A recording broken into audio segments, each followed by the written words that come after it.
Assalamualaikum warahmatullahi ta'ala wabarakatuh. Bismillahirrahmanirrahim.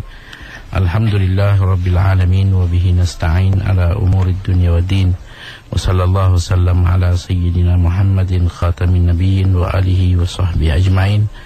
Wa la hawla wa la quwata illa billahil aliyyil azim.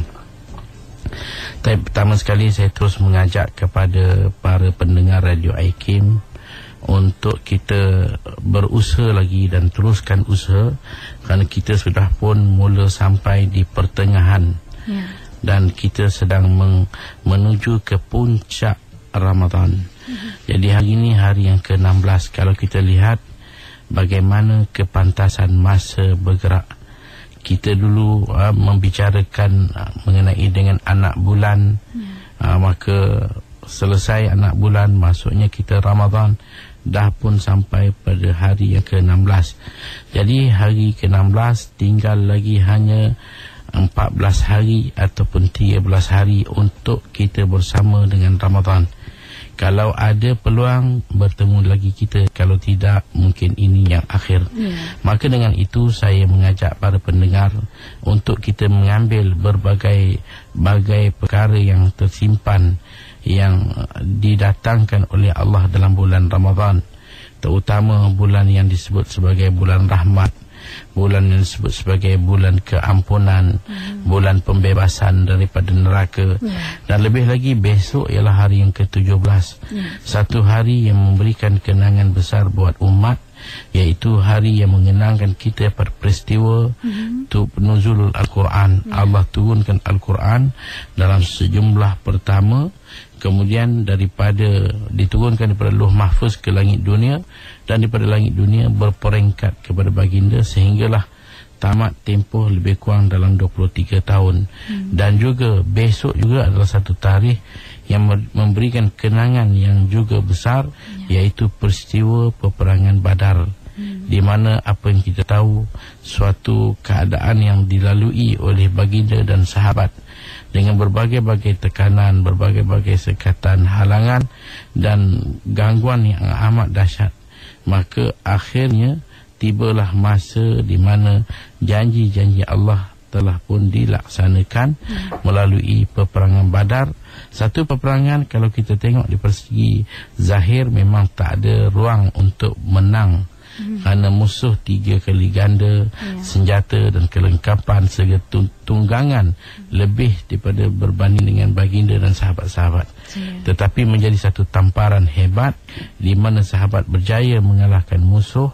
70 pembesar-pembesar termasuk ketua angkatan tentera musuh, iaitu Abu Jahal, telah berjaya dibunuh, dan 70 yang lain telah berjaya ditawan, dan yang bakinya lari dalam keadaan ketakutan.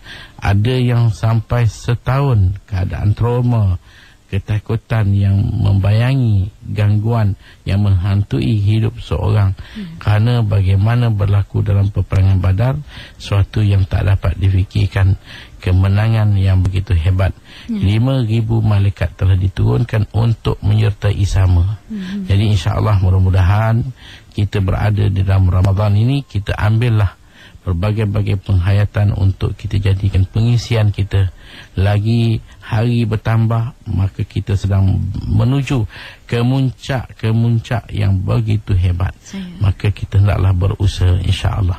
Kita ada rakan-rakan pemanggil kita bersedia untuk bersama dengan Ustaz, dan insya-Allah kita dengarkan daripada Faridah dari Pahang. Ustaz, saya suka mandi petang dalam pukul 7. Saya dah siap-siap masak semua, siap hidup. Saya mandi. Kemudian saya ambil uduk lah untuk dapat sunat beruduk masa buka. Apakah hukumnya? Dan satu lagi, kalau saya sembahyang tarawih kat rumah, selepas rakaat keempat tu, doa apa yang terbaik untuk saya? Itu saja, Ustaz. Tapi masalah mandi, dia sebenarnya mandi ini tak ada masalah kalau kita nak timbulkan satu rasa kesegaran badan dan hilang ngantuk, maka nak hilangkan penat, kita mandi itu tak ada hal. Balik kerja kita mandi, yang makruhnya ialah kita berendam, inrimas, duduk dalam air kalau ada orang lah, rumah dia ada kolam ke, tepi sungai ke, dia berendam dalam itu, hukum dia makruh. Kalau sekadar mandi kita tengok anak kita dah rasa macam dah orang kata dah hilang tenaga, macam pokok dah terbalik tepi jalan dah, tak boleh buat apa, tak bermain, kita suruh dia pergi mandi, dia kena sikit air tu, maka dia jadi segar, mungkin apa benda nak kita suruh pun boleh buat, maka mandi tu tak ada masalah. Jadi kalau yang kita kata makruh ni ialah kita berendam, duduk rimas dalam air, itu hukum dia makruh, kerana dia boleh membuatkan kepada membatalkan kita punya puasa. Dan adapun mengenai dengan doa, kita bebas berdoa apa sahaja. Allah SWT suruh kita berdoa. Cuma dalam bulan Ramadan disebut bahawa ada 4 perkataan yang kita kena perbanyakkan. Dikata khaslatani turdu bihima rabbakum, 2 perkara kamu tuntut keredaan Allah, iaitu kita kena baca asyhadu an la ilaha illallah astaghfirullah, wa khaslatani la ghina bikum anhuma, 2 perkara lagi kamu tak dapat tidak, iaitu mintakan keredaan Allah dan syurga, dan jauhi daripada kemurkaan Allah dan neraka. Allahumma inna nas'aluka ridhaka wal jannah wa na'udzubika min sakhatika wan nar. Kalau ini dijadikan sebagai doa kita, maka bolehlah sebagai pengisian dalam 4 rakaat kita, boleh, tak ada masalah. Baik, terima kasih. Dan seterusnya Cik Muhammad dari Melaka. Saya nak tanya sama Ustaz mengenai haid wanita. Seorang wanita ni dia ada masalah haid, dia dah 3 minggu tak datang haid. Lepas tu selepas 3 minggu, 1 hari dia datang haid, tak sampai 24 jam dia berhenti. 3 hari kemudian baru datang lagi sekali, tak sampai 24 jam juga. Lepas tu, lepas 15 hari, haid dia datang balik. Macam mana dari segi ibadat dan puasa dia? Masalah haid ni, ini yang disebut mahadar rijal wala sa'alatin nisa. Benda laki-laki tak ada pengalamannya dan perempuan pula tak banyak bertanya. Jadi kadang-kadang orang perempuan dia buat mudah, asalkan datang darah maka dia pun tinggalkan segalanya. Kita kena tengok, bagi orang perempuan dia kena pastikan antaranya ialah tanda-tanda haid, darahnya kehitaman, dia akan rasa sakit, memulas, gugut, dan darah itu adalah darah panas. Jadi kalaulah darah datang, pertama sekali orang perempuan dia kena juga tengok adat dia, berapa hari datang, bila masa datang, banyak mana datang. Jadi ini akan memberikan dia mudah berjaga dalam kedatangan haid pada bulan berikut-berikutnya. Jadi kalaulah datang darah, katakan pada masa yang ditetapkan, cuma tak cukup tempoh, hanya 20 lebih jam, tak sampai 24 jam. Kemudian 2-3 hari datang lagi pula, tak cukup 24 jam. Selagi dalam tempoh 15 hari, kita cuba kirakan jam-jam ini. Kalau jam-jam ini dicampurkan 3 jam, 20 jam apa semua, kalau melebihi daripada 24 jam, maka semua itu dikira haid. Bila dah dikira haid, pusingan haid untuk berikutnya ialah mesti diselangi dengan 15 hari. Kalau tak sempat 15 hari, maka datang pula lagi, itu dah dikira istihadah, itu dikira darah penyakit.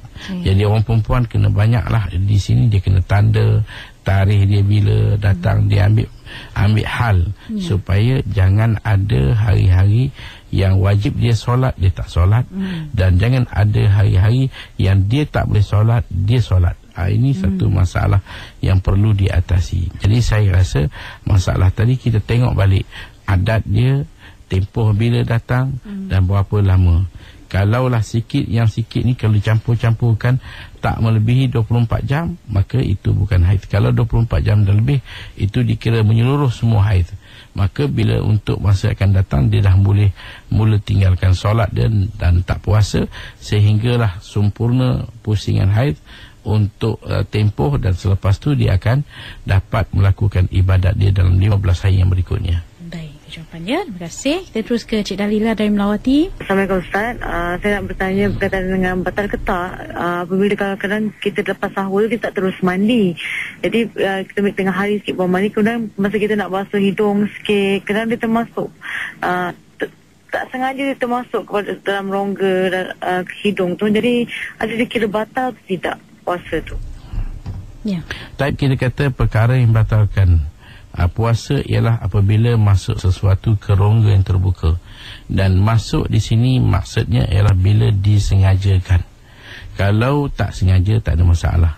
Cuma orang yang mandi, kalau kita ada orang dia tahu, dia kalau mandi memang air akan masuk, maka itu dia kira sengaja. Walaupun masuk nanti tak sengaja, tapi dia patut elak jangan mandi. Kalaulah dengan mandi air itu akan masuk. Jadi kalau tak sengaja air masuk melalui hidung, kita boleh masukkan air dalam hidung dalam tahap yang kecil. Macam kita kumur, disunatkan kita ambil wuduk berkumur macam biasa, cuma tidak melebihi had dia. Kita masuk air, buang, masuk dan buang, itu saja, sedikit. Maka kalau katakan berlaku kita masuk sedikit tiba-tiba tertelan, maka itu tidak membatalkan kerana tak sengaja. Tapi kalau kita masuk berlebihan, sampai kita kumur yang berlebihan, tiba-tiba datang anak, dia tepuk ke, ada kejutan, kita tertelan, itu di sana membatalkan puasa kita. Terima kasih. Dan seterusnya Hai dari Jengka. Masalah saya ni stroke, tak boleh buka. Dari saya kecil pakai corong, jadi saya kesat isinya.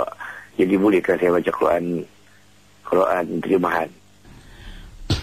Type bagi mereka yang badan dia ada najis, yang dia tak dapat nak bersihkan, maka segi baca Quran itu boleh. Kalau dia nak sentuh mushaf, dia kena ada wuduk. Badan ada najis tapi wuduk ada, tak ada masalah. Contohnya, dia katakanlah satu orang dia pakai pampers, dia dah buang air kecil, tapi tak basuh lagi. Nak tunggu anak balik nanti, dia pun ambil wuduk dulu. Ambil wuduk dan dia ada wuduk. Walaupun dalam tu ada najis, dia boleh baca Quran, tak ada masalah. Cuma kalau nak solat apa semua tak boleh lah. Tapi segi wuduk sah kalau dalam keadaan ada najis. Itu kalau baca Quran yang kita kata baca Quran biasa. Tapi kalau baca terjemahan Al-Quran, maka itu tak perlu wuduk pun boleh. Boleh baca, tak ada masalah. Baik, terima kasih. Cik Aziz dari Johor Bahru. Saya nak bertanya, jika semasa tahiyat akhir, tapi seorang tu duduk antara dua sujud, maknanya dia tak sakit lah dengan sengaja, adakah dibolehkan Ustaz? Yes, Ustaz. Dalam solat kita ada dua jenis duduk. Satu dipanggil duduk iftirash, satu lagi dipanggil duduk tawarruk. Duduk iftirash ni duduk macam tahiyat awal, duduk macam antara dua sujud, duduk seperti mana kita nak bangun sebelum ke rakaat berikutnya. Ini dia panggil duduk iftirash. Dia duduk itu sendiri sebenarnya bukanlah, dia tak jadi rukun dan dia tak jadi ab'ad. Dia hanya sekadar perhiasan untuk memberikan lebih indah dan cantik solat. Duduk tadi dipanggil duduk iftirash. Dan bila kita duduk di tahiyat akhir, yang mana akan berakhir solat kita dengan salam, maka kita duduk dipanggil duduk tawarruk. Duduk di lambung kiri, keluarkan kaki kiri ke sebelah kanan. Maka itu juga adalah perhiasan. Kalau kita tukarkan duduk, kerana kalau ditengok di sana mazhab Hanafi, dia akan duduk tahiyat awal dan tahiyat akhir macam tahiyat awal. Di sana juga ada satu mazhab, dia panggil mazhab Maliki, dia akan duduk tahiyat akhir dan tahiyat awal macam tahiyat akhir. Mazhab Syafi'i kita di tengah-tengah. Kalau kita duduk tahiyat awal dia panggil iftirash, duduk tahiyat akhir dia panggil tawarruk. Tapi kalau tak duduk macam tu, kita duduk biasa, tak ada masalah. Kerana duduk ni apa cara duduk pun boleh. Kita nak duduk macam mana pun boleh, tak ada masalah. Duduk bersila pun boleh, duduk pacak lutut pun boleh, duduk kaki ke depan pun boleh, asalkan duduk. Maka ianya adalah sekadar perhiasan dan tak masuk, tak jadi dalam sebagai ab'ad ataupun rukun solat. InsyaAllah. Cik Nazwan Waidin dari Facebook, Ustaz bertanya, adakah solat sunat witir boleh dilakukan 3 rakaat beserta 1 salam sekaligus, atau lebih baik 3 rakaat itu dengan 2 salam? Solat sunat witir yang terbaiknya ialah kita buat 3 rakaat dengan 2 salam. Kita buat sunat muqaddimah witir 2 rakaat, kemudian kita buat witir 1 rakaat. Jadi kalau nak buat lebih lagi, kita buat 11 rakaat. Kita buat 2 last kali 1. Ataupun kita boleh buat berapalah, paling kurang 1 rakaat. Itu pun kalau boleh jangan kita jadikan dia 1-0. Satu tu kita sandarkan dengan solat sunat yang lain supaya tidak jadi makruh. Jadi kalau kita nak buat 3 rakaat, kita buatlah 3 rakaat dengan 2 salam. Itu yang paling baik sekali. Baik, terima kasih. Rose dari Bangi. Kalau seorang wanita tu telah keluar darah selama lebih daripada 1 bulan dan dia dapat bezakan darah lemah dan darah kuat, soalannya macam mana dia nak kira haid dan istihadah, kerana dia juga tidak ada aturannya. Ini tak ada adat, setiap bulan akan berbeza-beza bilangan hari yang dia dapat darah ni. Kadang-kadang sebulan lebih, kadang-kadang tak ada langsung, kadang-kadang 10 hari. Macam itulah. Jadi macam mana dia nak kira berapa hari haid dan berapa hari Kalau perempuan yang tahu beza antara dia datang sebulan terus, cuma dia dapat beza mana yang kuat, mana yang lemah, mana yang pekat, mana yang kurang, maka dia pakai yang pekat, yang kuat itu dijadikan sebagai haid, dan yang lemah itu sebagai nifas, dengan syarat dia ialah dia punya haid, istihadah tadi tak kurang daripada 24 jam dan tak mesti lebih daripada 15 hari. Maka kalau darah itu datang sebulan, maka dia tahu beza segi warna. Maka kita nak tanya, yang pekat tu berapa hari? Dia memang sebulan tu datang darah, dia kata pekat 5 hari, lain semua cair je, maka 5 tu adalah haid, dan yang bakinya tu semua dikira istihadah. Jadi lepas pada sempurna hari yang ke-5, dia boleh mandi dan dia mulakan solat dia untuk setiap waktu, dan dia boleh mula puasa dia, tak ada masalah. Saya tu jawapannya. Seterusnya Lina dari Putrajaya. Assalamualaikum Ustaz, saya ingin bertanya, sekiranya saya terlupa untuk bukan terlupa lah, maknanya saya tak berniat untuk berpuasa sebulan dan saya terlupa untuk berniat harian, adakah sah puasa saya? Baik, kalau kita tak niat sebulan, sebagai kita nak jadikan dia tampungan dia, dan kita kena niat tiap-tiap malam. Dan niat tiap-tiap malam ni memang kita ada menghadirkan niat. Kadang-kadang tak kita niat secara langsung, tapi kita bangun, buatkan persiapan untuk sahur, masak, panas, hidangkan, dengan tujuan besok keluarga dia tak akan jadi lapar, dia dapat makan. Jadi ada seolah-olah bayangan yang dia nak puasa besok, sebab itu dia bangun, maka itu juga dikira niat. Yang tak dikira niat ni bila seorang itu terasa lapar. Ada masa seorang bila dia tidur, kadang-kadang pukul 2-3 pagi dia rasa lapar, dia pergi dapur, dia buka peti ais, dia minum air, dia buka tudung saji, dia makan sesuatu, kemudian dia pulang balik tidur, maka itu tak dikira niat. Tapi kalau kita masak, kita buat persiapan untuk keluarga semua, bangun-bangun nak puasa, jadi itu dah dikira niat.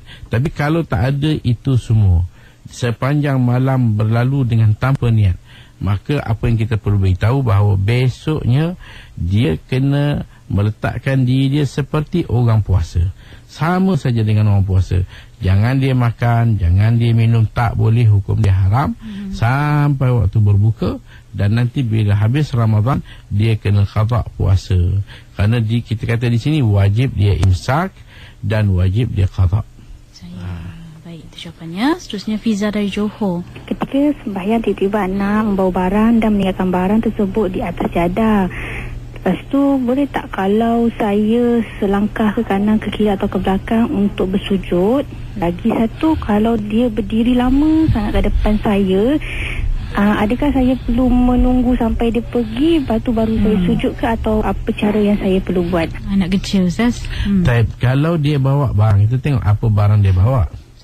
Kalau kadang-kala dia barang yang dia bawa tu pampers, dia ni bila kanak-kanak, bila dah banyak dia buang air, jadi pampers pun dah berat, dia dah tak selesa, dia buka pampers tu, dia bawa pergi dekat ibu dia. Jadi kalau dia letak dekat tempat solat, dekat tempat sujud, maka kita kenalah mengelak bila nak sujud nanti, jangan kena kanan ke kiri ke belakang. Biarpun benda tu di tengah-tengah, kita sujud di depan, di tengah-tengah antara tempat sujud dengan lutut kita ada pampers, tak ada masalah. Jangan di atas pampers, itu yang tak boleh. Dan jangan pula nanti bila dia letak dekat kita, kadang-kadang dia angkat, dia letak atas riba-ribu. Maka ibu pegang campak buang, maka batal solat ibu kerana dia dikira mengangkat najis. Jadi kita kalau kita kata anak kita ni datang berdiri di tempat, kita nak sujud tak boleh, kena tunggu dia. Kita tak boleh tunggu dia. Kita teruskan sujud, cuma kita sujud di sebelah kanan dia atau di sebelah kiri dia, ataupun kita tolak dengan lembut lah, jangan kasar sangat bergolek anak nanti. Tolak sikit dan kita sujud. Jadi tak ada masalah kalau dia sentuh kita, tak ada hal. Walaupun dia belum khatan, sentuh tak ada hal. Cuma jangan kita angkat dia, jangan kita letak dia duduk, biarkan dia duduk di atas kita. Kadang-kadang anak-anak ni dia suka panjat ke belakang. Itu jaga. Dia panjat itu dalam keadaan dia ada najis, maka solat kita batal. Jadi jangan kita angkat, jangan biarkan dia panjat. Jadi kita, kalau dia duduk depan kita, kita elakkan daripada di atas dia. Kalau dia pegang tangan kita, dia tak bersentuhan dengan kita, itu tidak ada masalah, tidak batal. Baik, itu dia. Seterusnya Cik Raizal dari Melaka. Assalamualaikum Ustaz Fahriaman. Ni saya nak tanya, adik saya pada 2 Syakban itu hari meninggal dunia. Saya nak tanya, boleh tak kita bulan puasa ni kita niatkan macam khatam Quran atas nama dia, sedekah, buat wakaf untuk atas nama dia, disedekahkan pahalanya. Yang keduanya, bagaimana kalau hasil sumbangan untuk macam sumbangan atas kematian tu dari orang ramai, tapi digunakan oleh pihak lain, boleh ke tidak untuk digunakan? Baik. Mengenai dengan orang yang dah mati, kita nak buat kebajikan untuk dia, kita nak sedekah untuk dia, hukum dia boleh. Kerana kita boleh buat apa saja kebaikan kepada seseorang, sama ada dia masih hidup ataupun dah mati, boleh, tak ada masalah. Contohnya kita sebagai abang ataupun adik, kita nak niatkan sedekah pahala ataupun apa amalan kepada arwah yang telah meninggal, hukum dia boleh. Kemudian soalan yang kedua tadi mengenai dengan soalan kedua tadi berkaitan dengan wang yang digunakan oleh kadang-kadang ini pun satu amalan masyarakat kita. Bila datang menziarahi orang dah meninggal, maka yang datang ni dia tak datang kosong. Dia akan letaklah, kadang-kadang dia letak dekat ujung kaki tu RM10, ada orang datang letak RM50, ada datang letak duit dan sebagainya. Maka akhirnya terhimpunlah duit dalam satu jumlah. Yang meninggal ni mungkin dia ada anak kecil, jadi duit tu apa nak buat? Jadi kita kata duit itu sebenarnya bukan pusaka. Dia tengok, kalau orang datang orang kata ini duit ni saya nak bagi pada anak si mayat, maka berilah hak milik anak tadi. Dan mungkin ada orang kalau anak tu kecil, belum boleh kita bagi dia jaga duit, maka yang bertanggungjawab wilayah dia siapa, mak dia ke apa, bagi dia pegang.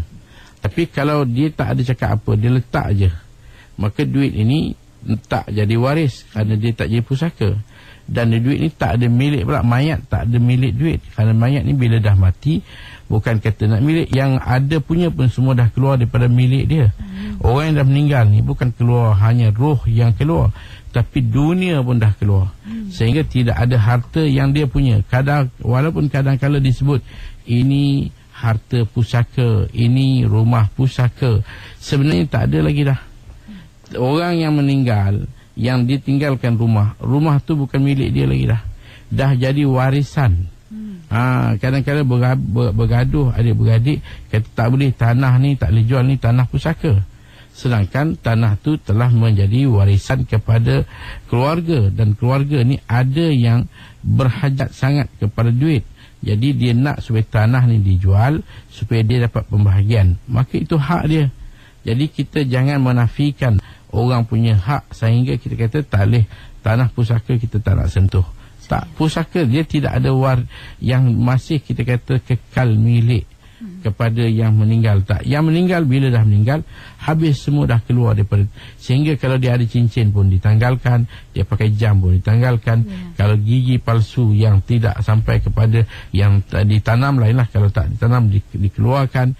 Jadi kalau duit tadi itu bukan jadi suatu pusaka, maka terpulanglah kepada apa yang kita tengok. Mungkin kita ingat duit ni kita buat pakai untuk jamuan makan kepada tahlil ke, maka itu tak ada masalah, kerana itu tak dikatakan kita makan harta anak yatim. Baik, terima kasih Ustaz. Kita ambil juga daripada Facebook Anar Rahim. Assalamualaikum Ustaz, kalau kita buat solat tarawih 12 rakaat di masjid, ingat nak sambung di rumah, tapi bila sampai di rumah ada hal lain atau mengantuk, tak sambung lagi 8 rakaat tapi buat solat witir saja, boleh ke Ustaz? Boleh, tak ada masalah, kerana tarawih ni suatu yang sunat. Kalau kita buat 2 dapat 2, buat 4 dapat 4, buat 8 dapat 8. Bergantung kepada usaha kita, bergantung kepada kegigihan kita.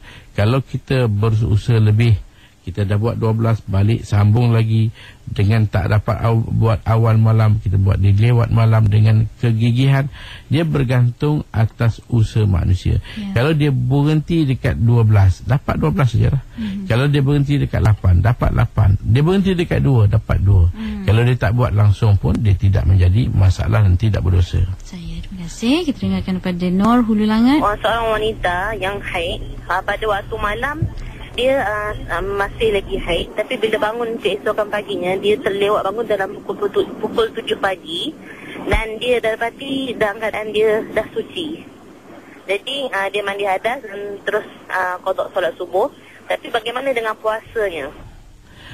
Bagi perempuan yang telah pun berhenti haid sebelum terbit fajar, sebelum terbit fajar haid dah berhenti, mungkin tak berkesempatan untuk mandi kerana sedang melayani karenah keluarga masa itu ini, sehingga habis waktu sahur, masuknya subuh, maka dia belum mandi lagi, puasa dia sah, tak ada masalah. Ataupun dia memang tertidur, haid dah berhenti tapi tak sempat mandi, tertidur jaga pukul 7, maka dia pun pergi mandi dan solat.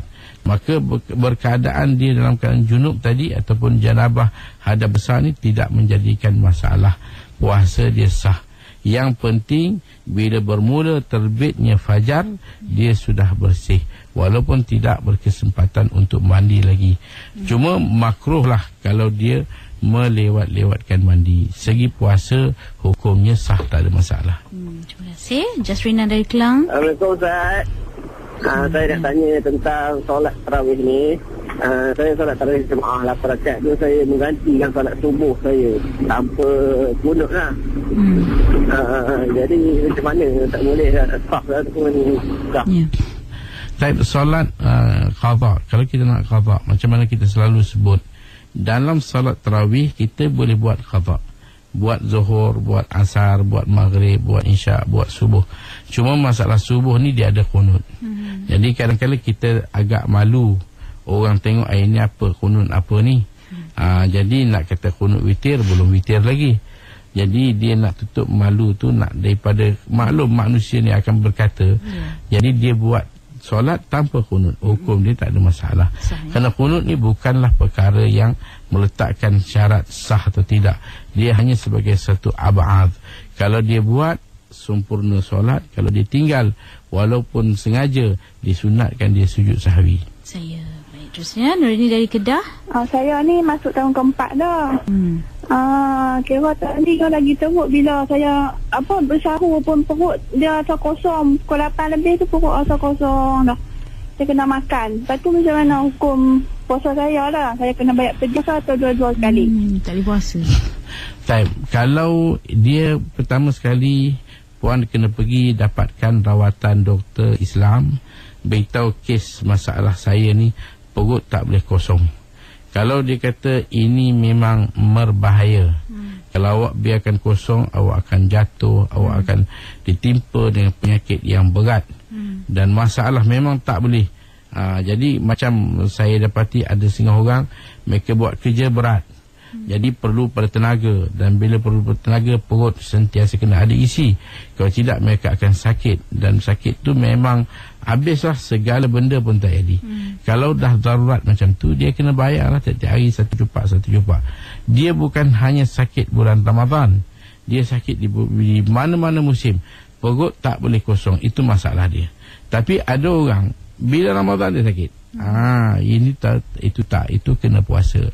Kalau sakit macam mana pun, dia kena tahan diri dia kena usaha untuk puasa. Sebenarnya kalau dia betul-betul jaga puasa, Nabi dah beritahu, sumu tasihu, puasalah kamu sihat.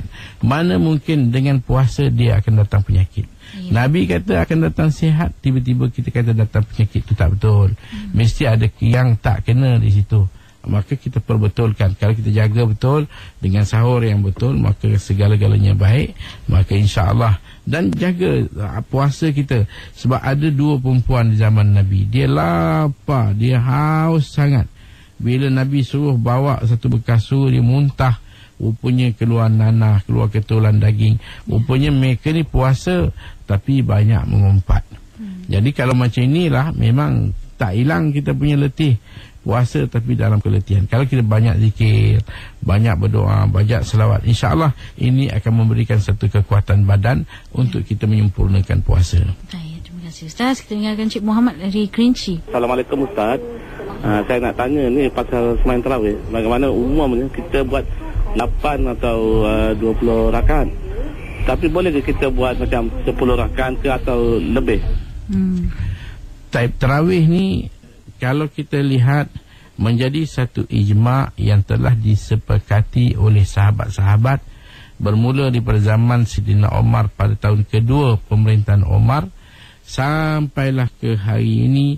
Di Masjid Nabawi tak pernah henti, di Masjid Madinah tak pernah, Masjid Mekah tak pernah putus solat tarawih 20 rakaat. Dan kalau kita tengok mazhab-mazhab yang 4, mazhab Syafi'i 20, mazhab Hanafi 20, mazhab Hanbali 20, mazhab Maliki saja dia ada dua pandangan, satu kata 20, satu lagi 36. Tapi kalau kita buat tak cukup, mungkin kita buat 2 saja, mungkin kita buat 8 saja, mungkin kita buat 10. Atas kadar yang kita buat, itu ganjaran yang diberi. Atas penat dan letih, susah dan sebagainya, ganjaran dia ada. Cuma kalau kita mengambil sikap untuk lebih bertanggungjawab, lebih kesungguhan kita, dah tentulah kita akan dapat pahala yang besar, ganjaran yang sangat lumayan. Terima kasih. Kita dengarkan Ina dari Melaka. Assalamualaikum Ustaz. Misal kata kalau kita datang bulan, sebab kita dah biasa macam baca Quran, solat kan. Misal kata kalau datang bulan tu kita angkat wudu, pakai telekung, lepas tu berzikir. Boleh tak Ustaz? Orang yang datang uzur, datang bulan ini, maka dia tidak dibenarkan mengambil wudu. Dia tak boleh mandi wajib dan dia tak boleh mengambil wudu. Tapi dia boleh mandi sunat. Mandi wajib tak boleh, tapi mandi sunat macam mana? Contohnya hari raya. Maka dia nak mandi sunat hari raya, sedangkan dia sembahyang pun tak boleh. Boleh mandi sunat hari raya. Jadi yang tak bolehnya ialah dia mengambil wuduk. Jadi kalau perempuan dalam haid, jadi jangan dia ambil wuduk, hukum dia haram, wuduk dia tak sah. Kerana antara syarat-syarat sah wuduk ialah wan naqa'u minal haid wa nifas, bersih diri daripada haid dan nifas. Jadi dia tak boleh ambil wuduk. Jadi kalaupun dia nak berzikir ke nak apa ke, boleh buat tanpa wuduk. Kerana orang yang dalam haid, dia tak boleh solat, dan segala yang berkaitan dengan solat dia tak boleh. Makna dia tak boleh mengambil wuduk dalam keadaan begitu, walaupun hanya kerana nak berzikir ataupun nak buat apa saja, hukum dia tak boleh dan haram. Baik, terima kasih. Dan Khadijah dari Kajang. Assalamualaikum Ustaz.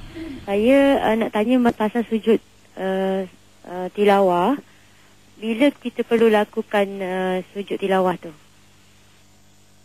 Sujud tilawah ini ialah apabila kita baca ayat-ayat dalam Quran, kita tengok ada tanda dia. Dia akan tanda di tepi tu sujud. Maka di situlah ayat, bila habis ayat kita sujud. Habis ayat kita sujud. Kalau di luar solat. Kalau dalam solat, maka kita hanya boleh niatkan sujud pada surah As-Sajdah pada hari Jumaat. ataupun secara tidak langsung ayat-ayat sujud dibaca, maka dia sujud. Tapi kalau niatkan untuk sujud semata-mata, bukan surah As-Sajadah, maka itu boleh membatalkan solat. Jadi sujud sajadah dibuat di luar solat, itu sujud dia. Baik, saya nak bacakan juga daripada Facebook. Syida bertanyakan, Ustaz, saya menjalani rawatan kemo dan saya sering jadi pelupa. Di ofis saya berwuduk untuk solat, keluar dari bilik air saya terus baca doa. Lepas tu saya perasan slipper saya masih kering. Bermakna saya lupa basuh kaki. Bolehkah saya hanya basuh kaki saja atau kena wuduk balik semula? Tak, bagi mereka yang mengambil wuduk, kadang-kala kalau kita lupa nak selesaikan wuduk, kerana apa yang perlu kita tahu, dalam wuduk kita ada 6 rukun wuduk. Mula dengan niat, basuh muka, basuh tangan, sapu kepala, basuh kaki dan tertib. Dan ini tak semestinya dilakukan dalam satu masa. Walaupun dia terputus-putus, kita basuh muka, sejam kemudian baru kita dapat basuh tangan, sejam kemudian baru kita sapu kepala. Kerana kadang-kadang air dah tak ada, tunggu dekat pipe, dia keluar setitik. Mungkin makan 1 jam barulah penuh dalam satu baldi. Boleh, tak ada masalah, walaupun diputus-putuskan, segi wuduk kita sah, tak ada masalah. Dengan syarat antara basuhan ni jangan pula berlaku hadas. Dan yang kedua, kita tidak daripada orang yang berhadas yang berterusan, dipanggil daimul hadas. Kalau seorang yang daimul hadas, tak boleh. Dia ada penyakit kencing ke, penyakit angin ke, perempuan dalam istihadah ke, maka mereka ni kena ambil wuduk sekali jalan.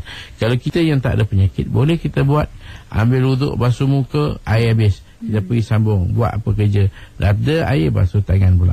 Walaupun muka dengan tangan dah kering dah. Begitu juga dengan sapu kepala, basuh kaki, hukum dia boleh, tak ada masalah. Baik, terima kasih. Habibah dari Shah Alam. Saya nak tanya satu masalah ni. Mak mentua saya ada mempunyai duit simpanan dalam 30,000. Dia berharap, cerita pada saya lah, bahawa kalau ketika dia meninggal, dia nakkan duit tu buat untuk dia macam kenduri aja, macam bacakan Al-Quran saja. Jadi Ustaz tentang masalah ni. Kalau kata seorang ada duit 30,000, jadi duit tu memang tersimpan lama, tak usik, biasalah. Orang tua-tua ni yang ada duit, ada emas, lama simpan. Lepas tu dia meninggal, maka dia dah wasiatkan, atau dia dah beritahu, siang-siang dia beritahu, ni duit aku banyak ni, kamu orang jangan usik tau. Aku nak duit ni buatkan Quran, buatkan tahlil. Kalau aku meninggal, inilah. Maka apa pun wasiat, maka duit ni macam mana nak buat, kita kena buat satu dengan 5 langkah. Langkah pertama, kita tengok hutang tadi. Kadang-kala duit tersimpan lama, dia tak pernah keluarkan zakat. Zakat tak pernah keluar, dah berapa tahun duit tu memang dalam nisab, simpan aja. Maka kita kata di sini dia berhutang dalam masalah zakat. Maka duit tu kita keluarkan untuk kita bayar zakat. Kalau dia pernah berkemampuan dan dia tak pergi haji, maka kita keluarkan untuk buat haji badal. Yang kedua ialah duit tadi kita ambil kadar yang perlu dalam pengurusan jenazah, untuk gali kubur, untuk mandi jenazah, untuk kafan dan sebagainya. Yang ketiga, kalau dia ada hutang poket, hutang sana hutang sini, kita buka lah buku 35 dia, tengok dia pun tulis dia hutang fulan. Kita pergi cari, bertanya, ada ibu saya berhutang, dia kata ada, berapa tahun dulu, lama lah tak bayar lagi, maka kita bayar hutang. Kemudian yang keempat, kalau ada wasiat, dia ada wasiat ni bukan wasiat kepada anak, bukan wasiat pada keluarga. Kalau dia wasiat pada anak keluarga, itu nak kena ada keizinan. Tapi wasiat di sini ialah kepada bukan waris. Dia wasiat untuk anak kawan dia, dia wasiat untuk anak jiran dia, dia rasa kesian dan simpati, dia wasiatlah sikit untuk bagi pada mereka. Maka kita selesaikan wasiat. Setelah 4 perkara selesai, barulah kita pergi pada yang kelima, iaitu pengagihan harta dalam bentuk faraid. Jadi untuk kunuri tadi macam mana? Untuk kunuri tadi tak boleh, melainkan kita ambil daripada 1/3 dan kurang daripada jumlah yang ditinggalkan. Kalau dia wasiat, dia kata saya wasiat 30,000, saya wasiat untuk buatkan kenduri, 1/3 daripadanya itu saja yang boleh diluluskan untuk menyempurnakan wasiat. Yang lainnya adalah menjadi suatu pusaka warisan kepada keluarga yang ada yang masih hidup. Itu dia jawapan Ustaz. Dan Hafiz dari Ampang. Saya ingin bertanyakan soalan berkenaan dengan solat tarawih. Kadang-kadang bila saya solat tarawih, saya termengantuk masa berdiri. Adakah solat tarawih saya sah? Ataupun macam mana? Mungkin terlelap masa dulu. Ada beberapa soalan yang sama Ustaz tanya manusia. Kalau terlelap ke ataupun terngantuk ke, ini tak ada masalah. Selalunya kalau kita tertidur dia mesti jatuh. Kerana kita tak mungkin satu orang tidur sambil berdiri. Tak boleh, dia mesti jatuh. Dia mesti kena bersandar. Kalau duduk mungkin boleh tidur kerana dia dah ada alas dia, tempat dia sandar. Kalau berdiri tak boleh. Melainkan kadang-kadang terlelap. Terlelap daripada kita tak dengar imam ataupun hilang tumpuan, maka itu tak batal. Kalau terlelap tak batal. Jadi solat kita sah, tak ada masalah. Kalau kita macam tertidur tapi dia hanya terlelap. Kalau tidur betul, macam ada satu orang bila sujud lama sangat, kita ingat apa dia jadi, mati ke apa, rupanya dia dah tertidur, maka itu batal solat. Kita panggil kita yang terakhir untuk sesi kali ini, Cik Normah dari Negeri Sembilan. Bolehkah mengqada solat di waktu yang dikatakan haram seperti terbit matahari? Lagi satu soalan, bolehkah kita mengqada solat waktu solat subuh di waktu subuh? Tak mengenai dengan qada di waktu haram. Kalau kita tak sengaja, maknanya kita kebetulan itulah masa yang ada. Kita nak qada, kita katakan kita memang dah usaha tak sempat nak solat, qada melainkan baru ada ruang lepas subuh, lepas asar, hukum dia boleh. Cuma jangan disengajakan, itu jadi makruh. Kalau tak sengaja, maka boleh kita qada. Mana-mana waktu pun boleh. Kerana qada ni adalah solat yang sebab datang dahulu, kita boleh qada bila-bila masa, tak ada masalah. Cuma kita jangan qada ikut waktu, mana subuh qada subuh, asar qada, tak, dia qada ikut solat itu sendiri. Kita kena kira solat kita tinggal katakan 5 tahun yang lalu. Dalam 5 tahun tu kita ada, setiap tahun ada 360 hari. Satu hari kita ada 5 waktu. Kita qada 5 waktu. Kita buat 5. Kalau kita ada waktu yang banyak, kita buat zuhur, kemudian asar, maghrib, isyak, subuh. Begitulah pusingan masa yang kita dapat sempurnakan qada kita. Subhanallah, itu dia perkongsian yang sempat kita titipkan untuk sesi bersama Tahsinul Ibadah pada hari ini. InsyaAllah Ustaz, sebagai penutup, nasihat untuk rakan-rakan pendengar kita. Jadi saya terus mengajak pada para pendengar bahawa kita sudah sampai di pertengahan. Masih jauh lagi perjalanan kita menuju ke puncaknya. Jadi memang kalau kita kira ini ketika Allah nak membuat pemilihan, siapa boleh sampai ke kemuncaknya. Tak semua orang akan sampai. Walau bagaimanapun, kita berusaha untuk buat yang terbaik. Lebih-lebih lagi bila berada di 10 akhir, di malam-malam ganjil, ada malam Lailatul Qadar. Jadi kita buatlah segala usaha kita demi mencapai suatu yang dikatakan keredaan Allah dan keampunan daripada Allah SWT. Amin.